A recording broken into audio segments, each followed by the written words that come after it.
Okay, hello everyone. So, share ko lang yung aking collection ng mga piso. So, it will show a brief history of 1 peso, the basic currency or smallest currency of the Philippines. So, as we all know, yun nga, siya yung pinaka-basic na pinakamaliit na value ng pera ng Pilipinas. So, hindi ko na i-share sa inyo yung, kasi wala rin naman akong collection nun, yung mga pre-Spanish or pre-colonial peso coin, 1 peso and others. So focus lang ako yung collection ko sa piso, as in literal na piso. So nag-start yung pinaka 1 peso natin during Spanish era. So kauna-unahang piso na create during Spanish was a gold coin.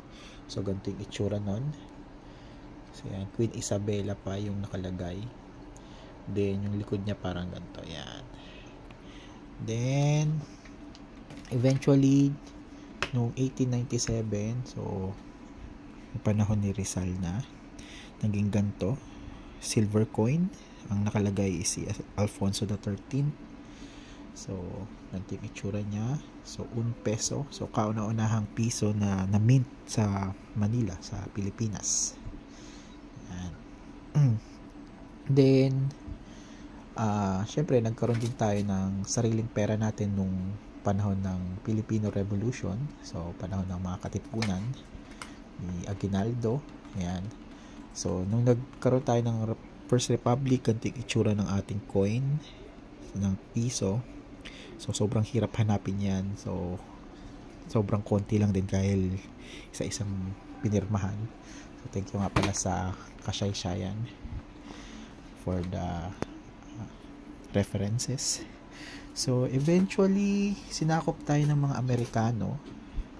So nung 1903, ganito na itsura ng ating piso. Yan, made of silver coin. So malaki yan, mabigat. So yan, medyo lumiit naman siya around 1906, 1907 pataas. And eventually naging ganito yung itsura nun. Yan, 1 peso na papel during Commonwealth era. So para kahit madami kang dalang piso, hindi mabigat sa bulsa. So eventually nagkaroon naman ng giyera during World War II. Sinakop tayo ng mga Japanese. So during the war, nagkaroon ng iba't ibang emergency currency ang mga iba't ibang probinsya sa Pilipinas. So yan, sa Cebu, sa Bohol, and other. So yung mga tinatawag na Mickey Mouse money na kahit batya-batya yung dala mong pera, halos walang value ang mabibili mo. Yung Japanese government din during that time naglabas sila ng sarili nila ng version ng piso. So yan, 1 peso yung Japanese government. Then nung nanalo tayo, so nung nanalo yung Amerika, sumuko yung Japanese, nagkaroon tayo naging ganito na yung ating mga pera. Then eventually naging ganito nung nagkaroon tayo ng kalayaan naman sa mga Americans. Binigyan tayo ng freedom ng Amerika.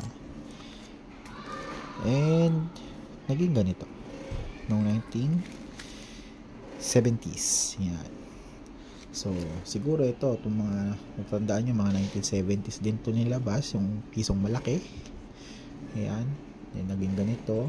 So ito na yung mga naabutan ng batang 90s, yung pisong kalabaw. Yan, so ito yung mga commemorative coins. Then eventually lumiit din siya, yung naging magnetic piso. And ito na, naging ganito na. Ito na yung mga naabutan ng mga generations natin. Yan. So yan, then nilabas yung new generation currency. So yan. Eventually, naging ganito na yung itsura ng piso natin. Yan. So that's all. So sana may natutunan kayo sa aking mini collection, and thank you.